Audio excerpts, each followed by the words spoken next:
Hi guys, welcome back to Cooking with Claudia. Today I'm going to show you an easy salmon and asparagus baked in a delicious garlic butter sauce. This recipe is a great meal prep idea. It's so delicious and very easy to make.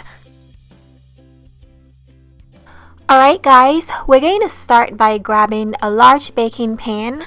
Then you're going to place your salmon in an aluminum foil and place on your baking pan. I'm using 2 salmon fillets, but you can always double the recipe. Then you're going to place some asparagus beside your salmon. I'm using 1 pound of asparagus. Then we're going to season with some salt and pepper. Next, I'm going to place 1.5 tablespoons of butter onto the salmon and asparagus. I'm going to place some butter onto this as well.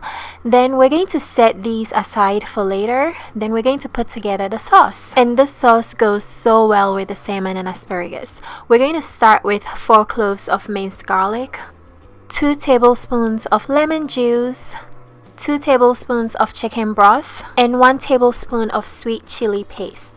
Go ahead and mix everything together until very well incorporated. Then you're going to divide the sauce between each salmon and asparagus pack.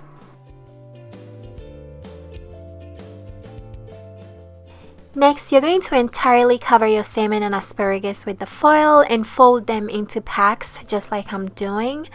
Then you're going to preheat your oven to 425 degrees Fahrenheit. Place your salmon in the oven and bake for 15 minutes.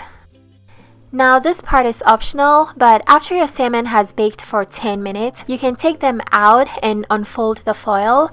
Then put your oven at the broil setting and broil your salmon for the remaining 5 minutes. This will give your salmon a nice golden brown color and it will look more appetizing. The salmon came out with really good flavor. It's very moist and the sauce is amazing. You can enjoy this as it is or serve it with a little bit of rice. It's very healthy and easy to make. If you want the ingredients and measurements, make sure you check out the description box. I have everything there.